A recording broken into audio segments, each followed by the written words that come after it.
So this chocolate cake shows up on my TikTok. I knew immediately I wanted to make it. I did a little bit of research, and it's called a 24-layer chocolate cake from this New York restaurant called Mason Pickle. I watched this video that shows the chef making it directly in the restaurant. It's pretty awesome. I'll link to that down below, but I need to start with 3 layers of chocolate cake. Here I'm spraying 3 8-inch pans with oil and then lining the bottoms with parchment. I'm going to do 3 cakes, like I saw in the video, and then cut each layer into 4. This is called my chocolate indulgence cake. I know, I couldn't think of any other name, but I invented this cake because I wanted the chocolate cake for insane chocolate people, and I am one of those people. It's got a fudgy, smooth texture, and it's not too sweet, much like a flourless cake, but it has the stackability and structure of my regular chocolate cake. And you can make this in one bowl with just a hand whisk. You're just gonna add some Dutch processed cocoa to a large mixing bowl along with some boiling water. Give that a good whisk and then let that sit for 10 minutes to allow the cocoa to bloom. Then add brown sugar, salt, and oil and whisk that for about a minute. The sugar won't completely dissolve, but when you stop whisking, the batter will settle and it will look very smooth and dark. Add in your egg yolks and eggs all at once and whisk that together for a full minute. Now it's time to sift in the dry ingredients. So we've got all-purpose flour and baking powder. And usually I just sift right into the bowl, but this is so much batter because it's so much cake that if I put my sifter in there, it would get stuck in the batter. That's why I have this other bowl to catch the flour. But technically, yes, this is a 1 bowl recipe. Now I whisk all of that together until I don't see any flour remaining. And those little bubbles there, that's actually a good thing. That's the baking powder that's been activated from being added into liquid. But now let's go ahead and pour it into the prepared pans. And in the video, the pastry chef scaled the cakes so that they were all even, but I'm just gonna eyeball it. These go into an oven that's been preheated to 350 degrees Fahrenheit for about 35 to 40 minutes.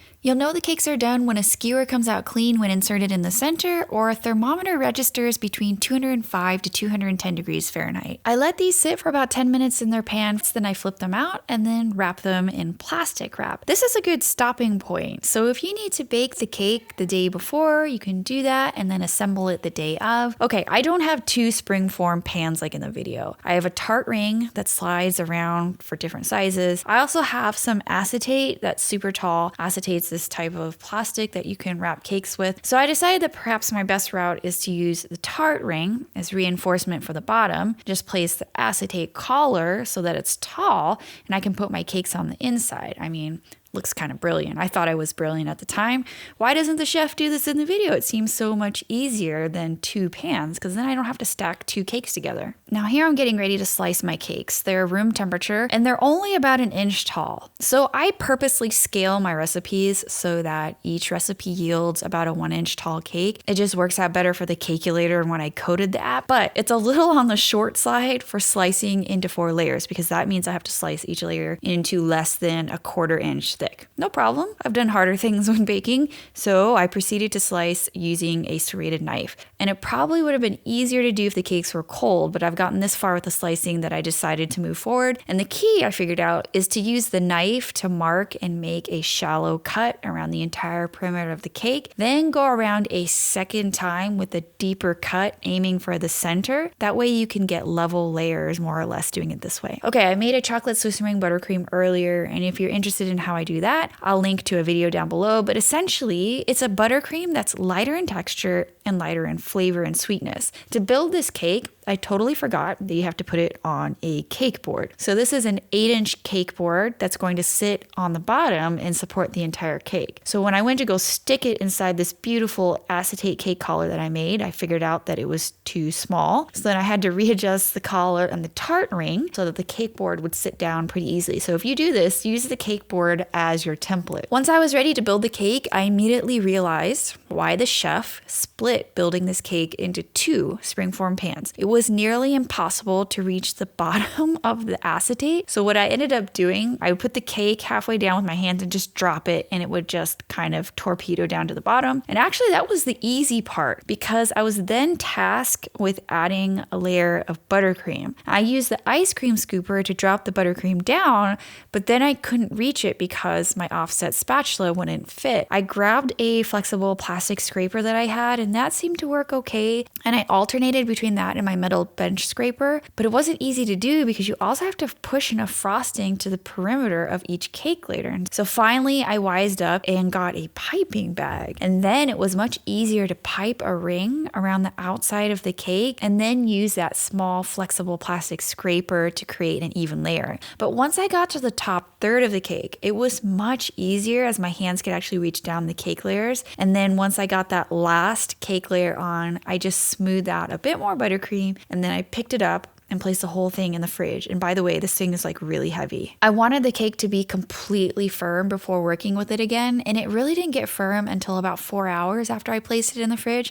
But by that time, it was too dark outside and too late to finish the video, so I ended up leaving it there overnight. The next day, the cake was super cold and super firm, and I lifted that tart ring off and peeled off the acetate. And I was pleasantly surprised. I got a really nice looking cake that was actually pretty straight. There were some slight holes between the layers. Then I just took some extra buttercream and kind of spackled them in. I really didn't want to do a huge additional layer like what was done on the video because I felt like that would overtake the cake. I then let my cake sit out at room temperature while I prepared the ganache. So I was a little freaked out about this step. I knew I had only one shot to get this right. So I measured the surface area of the cake and then drew a huge rectangle representing the surface area on parchment paper. Because I have never covered a cake of this size before with liquid ganache, I wanted to make sure I had enough. So I made some ganache by chopping up some semi-sweet chocolate chips and placing that in a bowl. I then brought some heavy cream to a slight simmer, then dumped in all of that chopped chocolate and a tiny bit of unsalted butter. Let that sit for a couple minutes. Then I gave it a good whisk and it was beautiful and smooth.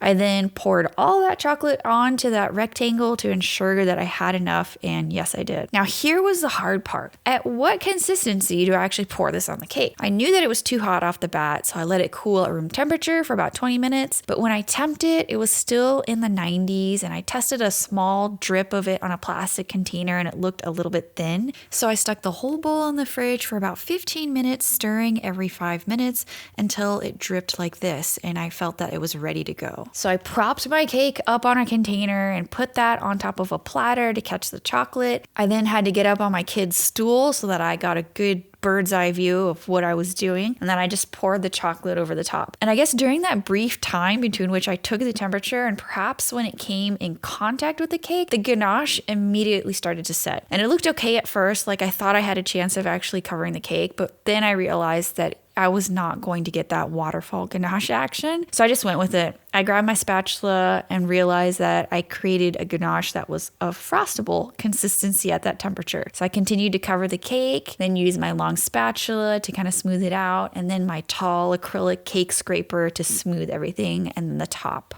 And it kept extremely well in the refrigerator. I think I kept it in the fridge for about 6 hours before I sliced into it. And because it's an oil-based cake, you can actually eat this cake cold and it doesn't feel hard like a butter-based cake and actually feels really, really soft.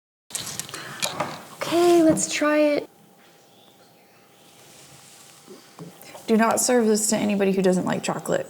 It is very, very deeply indulgent in chocolate flavor.